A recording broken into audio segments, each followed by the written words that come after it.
Episode की शुरुआत में हम देखते हैं कि सार्प और मुनीर मिस्टर नज़ीर के घर पहुंच जाते हैं और मिस्टर नज़ीर के आदमी उनकी चेकिंग करते हैं। दूसरी तरफ बाहर अपने दोनों बच्चों के साथ डिनर कर रही होती है और वहां पर मिस्टर नज़ीर भी मौजूद होते हैं। तभी निशान कहती है कि मम्मा मैं अब और नहीं खाना चाहती, तो बाहर कहती है कि कोई बात नहीं बेटा, और इधर डोरुक भी कहता है कि अब मैं खा चुका हूँ। और इसी तरह की बात वो लोग कर रहे होते हैं कि इसी बीच उन्हें सार्प की आवाज़ सुनाई देती है, जिससे कि बाहर बेचैन हो जाती है और आज़मी आकर सार्प के बारे में बताता है। तो मिस्टर नज़ीर उससे कहते हैं कि तुम गार्डन में ले आओ उसे। और मिस्टर नज़ीर जब उठकर जाने लगते हैं तो वो पूछती है कि अब हम कहाँ पर जाएं, क्या करें, यहीं बैठे रहें। तो मिस्टर नज़ीर अपने आदमियों से कहते हैं कि इन्हें इनके रूम में ले जाओ। जब वो लोग रूम में जाने लगते हैं तो बच्चे कहते हैं कि मम्मा क्या पापा आ गए हैं। तो वो कहती है कि नहीं नहीं बेटा, पापा नहीं है, तुम लोग टीवी देखो। वो टीवी ऑन कर देती है और खुद विंडो से देखने लगती है, जहां मुनीर आज़मी से कहता है कि मैं सार्प को ले आया हूं, तो तुम अब मुझे पेरिल को वापस लौटा दो। लेकिन वो इससे मना करता है। तो सार्प कहता है कि खाली पेरिल को ही नहीं बल्कि बाहर और बच्चों को भी इसके साथ भेज दो, मैं सामने खड़ा हूँ। लेकिन वो हंसने लगता है और कहता है कि तुम सभी अब इसके लिए जिम्मेदार हो और हम तुम सभी को होस्ट करेंगे, और वो सबको पकड़ के ले जाता है। फिर बाहर जब विंडो से देखती है तो उसे सार्प नजर नहीं आता, तो वो इसके लिए श्रीहरि का धन्यवाद करती है। इतने में निशान कहती है कि मम्मा आप हमारे साथ बैठकर टीवी क्यों नहीं देखती। तो वो कहती है कि ठीक है बेटा, मैं थोड़ी देर में आती हूँ। और जब वो दोबारा बाहर देखती है तो देखती है कि सार्प आ रहा है, और ये देखकर वो बहुत डर जाती है। सार्प आज़मी से कहता है कि देखो मैं आ गया हूँ, तो अब तुम मेरी दोनों पत्नियों को और मेरे बच्चों को वापस भेज दो। लेकिन इतने में वहाँ नज़ीर आ जाते हैं और वो कहते हैं कि सार्प चश्मली, तुम ही वो इंसान हो जिसने मेरा जीवन बर्बाद कर दिया, मेरे लिए दुनिया का अंत कर दिया, मुझसे मेरा बेटा छीन लिया, और इसी तरह की बातें करते हैं वो। तभी सार्प बोलता है कि मैं किसी को नहीं मारना चाहता था, मैं तो बस उस लड़की को बचाना चाहता था। मिस्टर नज़ीर कहते हैं कि मैं तुम्हें किस करता अगर वो मेरा बेटा ना होता, पर वो मेरे जीने की इकलौती वजह थी। और जब भी मैं अपने बिस्तर पर सोने जाता हूँ तो ऐसा लगता है कि कॉफिन में जा रहा हूँ। हर सुबह जब उठता हूँ तो तुम्हें ही समाप्त करने के बारे में सोचता हूँ। और फिर वो यूं ही तरह तरह की बातें करते हैं। तो सार्प बोलता है कि फिर देर किस बात की है, मैं यहाँ पे खड़ा हूँ। तो इसके बाद मिस्टर नज़ीर पहले तो पॉइंट आउट करते हैं, क्या पॉइंट आउट करते हैं वो तो आप समझ गए होंगे, लेकिन इसके बाद वो बोलते हैं कि इतनी आसानी से नहीं, और फिर मिस्टर नज़ीर के आदमी सार्प को पीटने लगते हैं। और जब बाहर विंडो से ये सब देखती है तो वो बहुत रोने लगती है, और तभी उसके पास निशान आ जाती है और कहती है कि क्या हुआ मम्मा, क्या हुआ। तो वो कहती है कुछ नहीं, बस मेरी आंखों में एलर्जी हो गई ना, इसलिए पानी आ रहा है। लेकिन ये बात तो वो बहुत ही रोते हुए कहती है। तो निशान कहती है कि मम्मा, तो वो कहती है कि बेटा मुझे अपनी मम्मी की बहुत याद आ रही है इसलिए। नेक्स्ट सीन में मिस्टर एनवर मिसेस हतीजे से कहते हैं कि क्या हुआ हतीजे, क्योंकि मिसेस हतीजे बहुत ही उदास बैठी थी। तो वो कहती है कि ये सब क्या हो गया। मिस्टर एनवर कहते हैं कि हाँ मैं भी यही महसूस करता हूँ जो तुम कर रही हो, पर मैं कहता नहीं ताकि तुम्हें दुख ना हो। मिसेस हतीजे बहुत ही रोते हुए कहते हैं कि मुझे उन तीनों की बहुत याद आती है, बहुत ज्यादा। तो मिस्टर एनवर उन्हें संभालने लगते हैं। मिसेस हतीजे कहती हैं कि ये सब कब खत्म होगा। तो मिस्टर एनवर कहते हैं कि ये भी जल्दी खत्म हो जाएगा, हम इससे गुजर जाएंगे।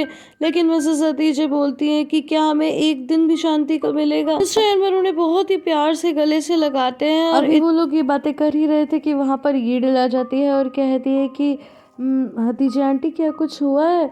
तो कहती है कि नहीं नहीं कुछ नहीं हुआ, तुम कहाँ जा रही हो। तो कहती है कि मैं शीरीन के पास जा रही हूँ, देखती हूँ वो क्या कर रही है। तो मिसेस हतीजे बोलती है चलो अच्छा है, तुम दोनों एक दूसरे के साथ समय बिता रहे हो।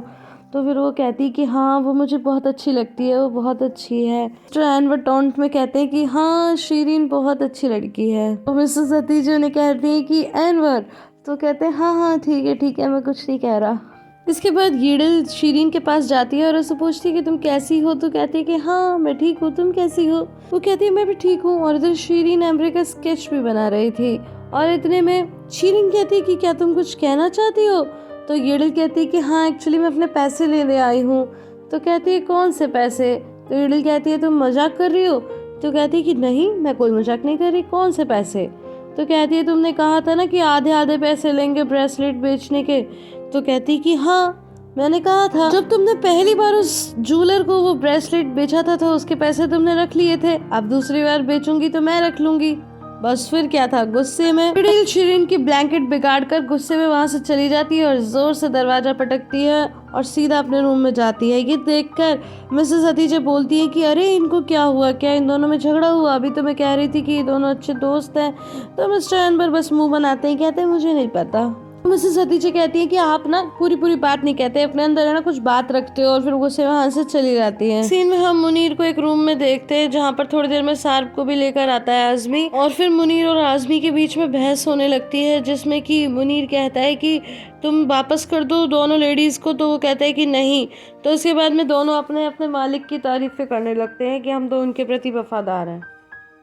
खैर आजमी के जाने के बाद जब सार्प बहुत परेशान हो जाता है तो मुनीर कहता है कि आप चिंता मत करो, मिस्टर स्वात कोई ना कोई तरीका निकाल ही लेंगे। नेक्स्ट सीन में हम मिस्टर स्वात को किसी से फोन पर बातें करते हुए देखते हैं, और इसके बाद वो अपनी गाड़ी में जाके बैठते हैं, लेकिन उन्हें थोड़ी देर में रियलाइज होता है कि उनकी गाड़ी पुलिस स्टेशन की तरफ नहीं बल्कि दूसरी तरफ जा रही है। तो वो कहते हैं कि ये तुम गाड़ी को कहाँ ले जा रहे हो, क्या तुम्हें पुलिस स्टेशन का रास्ता नहीं मालूम? तो वो आदमी कहता है कि मुझे मालूम है, लेकिन अभी तो हम आपको कहीं और ले जा रहे हैं, और उनकी तरफ पॉइंट आउट करता है। अब नेक्स्ट सीन में हम देखते हैं मुनीर सार्प की पट्टी बांधता है पैर पर और उसे जैसे तैसे रिलैक्स करने की कोशिश करता है। वहीं नेक्स्ट सीन में हम जेल में देखते हैं कि एक आदमी आरिफ के पास आता है और आरिफ से कहता है कि क्या हुआ, तुम क्या सोच रहे हो? तो वो कहता है कि एक नोबडी के बारे में। तो फिर वो आदमी कहता है कि ऐसा नहीं है, यहाँ कोई नोबडी के बारे में नहीं सोचता, यहाँ हर कोई एक महिला और बच्चों के बारे में ही सोचता है। और इसके बाद वो आरिफ को माला देता है जपने के लिए, और आरिफ जपना शुरू कर देता है। और यहाँ बैकग्राउंड में एक गाना भी चलने लगता है। सॉरी गाइस, मैं गाना नहीं गा कर बता सकती यहाँ पे, बस कुछ बोल बताती हूँ कि मैं वो चंद्रमा हूँ जो रात की पहली शाम से नहीं होगा। दूसरी तरफ हम देखते हैं कि बाहर बच्चों को सुला रही होती है, और जब वो सो जाते हैं तो फिर वो विंडो से बाहर एक बार फिर से गार्डन की तरफ देखती है, लेकिन इस बार वहाँ कोई मौजूद नहीं होता। फिर दूसरी तरफ हमें मुनीर और सार्प भी दिखाई जाते हैं जो बहुत ही ज्यादा उदास होते हैं। वहीं दूसरी तरफ उमर और अली तो बेड पर सोए हुए हैं, लेकिन पेरल बहुत ही उदास और बेचैन नजर आती है, और फिर वो भी अपने बच्चों के पास आकर लेट जाती है। दूसरी तरफ आरिफ बाहर को याद करता है, जहाँ पर वो याद करता है कि उसने उसे बर्थडे पर एक रिंग दी थी जिसे फिर बाहर ने अपनी चेन में डालकर गले में पहन ली थी। अब हमें नेक्स्ट डे मॉर्निंग का सीन दिखाया जाता है जहाँ पर पुलिस गाड़ी में ले जा रही होती है मिस्टर यूसुफ और आरिफ को। तो वहाँ पर मिस्टर यूसुफ बहुत ही उदास नजर आते हैं और कहते हैं कि मैं तो बाहर ही नहीं निकल पाऊंगा, शायद मैं ना रहूं, और जब तक तुम बाहर निकलोगे ना तब तक तो बहुत बूढ़े हो जाओगे। तुम्हें क्या लगता है बाहर और बच्चे तुम्हारा इंतजार करते रहेंगे? आरिफ उन्हें बीच बीच में बस चुप होने के लिए बोलता रहता है और कहता है कि हाँ हाँ बड़े आपको कुछ होगा वगैरह वगैरह। ऐसे करके फाइनली वो लोग जेल तक पहुंच ही जाते हैं। सीन में मिस्टर एनवर मिसेस हतीजे के पास आते हैं और बोलते हैं कि तुम क्या कर रही हो? तो मिसेस हतीजे बोलती हैं कि शीरीन ने पहले से ही पेस्ट्रीज बना ली हैं, मैं बस ले जा रही हूँ। तो फिर मिस्टर एनवर बोलते हैं कि इतनी काफ़ी रहेगी? तो वो कहती है कि हाँ हाँ इतनी काफ़ी रहेगी। तो कहते हैं तो कहती है कि जब भी शीरीन की बात आती है तो आप हमेशा नेगेटिवली बात करते हो, चिंता मत करो, उसने कोई पॉइजन तो नहीं डाला होगा इसमें। तो मिस्टर एनवर बोलते हैं कि अब इसमें शीरीन कहाँ से आ गई और अब तुम फिर से शीरीन को डिफेंड करने लगी हो। तो मिसेस हतीजे कहती हैं कि मैं बस यही चाहती हूँ कि वो ठीक हो जाए, क्या होगा अगर उसने ट्रीटमेंट कराने से मना कर दिया? तो मिस्टर एनवर फिर बात बदलते हुए कहते हैं कि हतीजे क्यों ना ऐसा करूँ कि तुम रात को ना तैयार कर दिया करो, सुबह मैं जल्दी उठकर ओवन में डाल दूंगा और सारी बेक हो जाएंगी। तो फिर मिसेस हतीजे बोलती हैं कि नहीं नहीं शीरीन बेक कर लेगी। फिर मिस्टर एनवर बोलते हैं कि अच्छा मैं समझ गया, मेन बात ये है कि तुम्हारा जमाई एमरे, तुम उसके लिए ये सब करना चाहती हो है ना? तो कहती है कि हाँ वो भी एक कारण है। एक सीन में हम देखते हैं कि शीरीन सोकर उठती है और सबसे पहले एमरे का ही स्केच देखती है। सीन में एमरे ज़ेदा से कहता है कि ज़ेदा मेरे दिमाग में एक बात आ रही है, और इतने में मिसेस हतीजे वहाँ आ जाती हैं। तो कहता है कि अच्छा हुआ आप आ गई, मैं चाह रहा था कि शीरीन भी हमारे साथ काम कर ले, लेकिन मैंने सोचा कि पहले आपसे पूछ लूं। ये सुनकर ज़ेदा को कुछ खास अच्छा नहीं लगता। तो मिसेस हतीजे बोलती हैं कि मुझे क्या प्रॉब्लम हो सकती है, लेकिन तभी ज़ेदा बोलती है कि प्रॉब्लम है, क्यों नहीं प्रॉब्लम है, तुम्हारे तो कोई सिबलिंग है नहीं, तुम्हें पता नहीं, लेकिन बाहर की पूरी जिंदगी बर्बाद कर दी शीरीन ने। लेकिन अगर तुम ये कहते हो कि बाहर से क्या लेना देना और शीरीन तो यहाँ काम करेगी तो ठीक है तुम बॉस हो, लेकिन फिर मैं ऐसे एनवायरनमेंट पे काम नहीं कर सकती। और फिर वो गुस्से से वहाँ से चली जाती है। उसके जाने के बाद मिसेस हतीजे बोलती हैं कि एक्चुअली बाहर और शीरीन में कुछ प्रॉब्लम्स हो गई, जैसे कि सिबलिंग्स में होती है, आप समझ सकते हो। और वो दोनों फिर से रिकंसोल एक ना एक दिन कर ही लेंगे, आफ्टर ऑल वो सिस्टर्स हैं। एमरे बोलता है कोई बात नहीं, मैं समझ सकता हूँ। उसके बाद मिसेस हतीजा ज़ेदा को डांटने लगती हैं और कहती है कि तुमने ये सब क्यों कहा। तो वो कहती है कि मैंने कुछ गलत थोड़े ही कहा। तो वो कहती है कि देखो, जब बाहर को ज़रूरत थी तो शीरीन आई ना, मैंने उस वक्त बाहर की चिंता की और उसी ने उसे बोन मैरो दिया।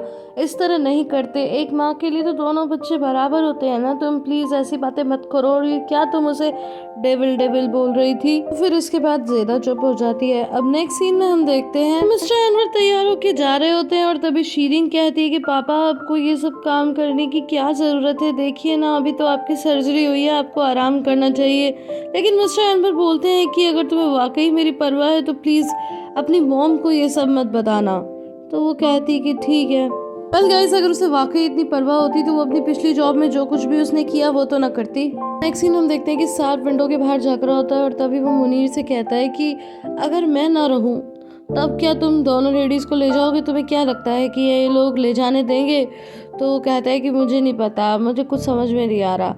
तो इसके बाद वो और भी भैकी भैकी बातें करने लगता है और जब उसका इंटेंशन मुनीर को समझ में आता है तो वो उसे रोकने की कोशिश करता है, जिससे सार्प उसे एक तरफ धकेल देता है और उसके बाद चेयर को लेके दोनों के बीच में झगड़ा होने लगता है। सार्प बोलता है कि तुम सबसे कहना कि तुम सो रहे थे इसलिए तुम्हें कुछ पता नहीं चला और जब तुम्हें कंफर्म हो जाए तभी सबको शोर मचा के बुलाना। मुनीर फिर भी सार्प को रोकने की बहुत कोशिश करता है, जिस पर सार्प उसकी एक भी बात नहीं मानता और उसके बाद पर्दे को लेकर चेयर के ऊपर खड़ा हो जाता है। लेकिन इतने में नज़ीर अपने आदमियों के साथ आ जाते हैं और मुनीर सभी पर्दे कपड़े सब हटा देता है। और उसके बाद मिस्टर नज़ीर बोलते हैं कि हम हमेशा अपने मेहमानों पर बहुत नजर रखते हैं। मिस्टर नज़ीर बोलते हैं कि ये हमारे गार्डन का शहद है और सारा का सारा शहद मुनीर के ऊपर डाल देते हैं और कहते हैं कि जो ब्रेकफास्ट हम लाए हैं उसे खाकर शायद तुम्हारे दोस्त का मूड बदल जाए और वो जो कुछ भी करने की सोच रहा था वो ना करे। तो इसके बाद वो वहाँ से चले जाते हैं। उनके जाने के बाद मुनीर कहता है कि आखिर क्या भिजवाया इसने, और जैसे ही वो लंच बॉक्स खोलता है उसमें मधुमक्खियां भरी होती हैं और इसके बाद दोनों बेहद परेशान हो जाते हैं। अब नेक्स्ट सीन में हम देखते हैं कि बाहर और दोनों बच्चे ब्रेकफास्ट करने आते हैं कि इतने में डोरुक बोलता है कि मम्मा वो अंकल क्यों नहीं आए। तो बाहर कहती है कि बेटा तुम्हें क्या काम है उनसे, और इतने में मिस्टर नज़ीर वहाँ आ जाते हैं। उनके आने के बाद डोरुक पूछता है कि आपकी आंख पर क्या हुआ, लेकिन वो कोई जवाब नहीं देते। तो वो अपनी चेयर से उठकर जाता है और एक टॉय दिखाते हुए कहते हैं कि क्या आपको ये खेलना आता है, आपने कभी खेला। तो वो उसे लेते हैं और तोड़ देते हैं, जिस पर वो उदास हो जाता है और अपनी चेयर पर बैठ के कहता है कि ऐसे तो हम नहीं खेलते। लेकिन निशान को गुस्सा आ जाता है और वो खड़े होकर बोलती है कि आपको मेरे भाई से माफ़ी मांगनी चाहिए, लेकिन वो कुछ भी नहीं बोलते। तो बाहर बार बार उससे रोकती है। वो कहती है कि ये बहुत गलत है, आपको मेरे भाई से माफ़ी मांगनी चाहिए, आप बहुत बुरे इंसान हो। तो उसके बाद बाहर दोनों बच्चों को लेकर रूम में चली जाती है। लेकिन तभी मिस्टर नज़ीर को एक फ्लैशबैक याद आता है जहां वो मार्ट के साथ सेम गेम खेल रहे थे और वो ये गेम ऐसे ही खेलते थे कि दूसरे से को पकड़ कर तोड़ देते थे। गाइस, मैंने तो ये टॉय अपनी लाइफ में कभी नहीं देखा, इसलिए मुझे इसके बारे में नहीं पता। और उसके बाद नज़ीर अपने बेटे को याद करके बहुत रोने लगते हैं। अब नेक्स्ट सीन में हम देखते हैं कि जहां बाहर निशान को समझाने की कोशिश करती है। बाहर कहती है कि निशान, मैंने तुमसे कहा था ना कि उस आदमी से ज़्यादा बातें मत करना, फिर तुम ये सब क्या कर रही थी बेटा, ऐसा क्यों कर रही थी। तो निशान कहती है कि मम्मा ये हमारे छोटे डोरुक के बारे में नहीं है क्या, वो आदमी बहुत बुरा है। लेकिन डोरुक बोलते हैं कि नहीं वो बुरे नहीं है, मैंने आपसे कहा तो था कि मैं गुस्सा नहीं हूँ। लेकिन वो कहती है कि मुझे पता है तो गुस्सा है। तो वो कहता है कि नहीं वो बुरे आदमी नहीं है, बस वो उदास हैं क्योंकि उनका बेटा अब नहीं है।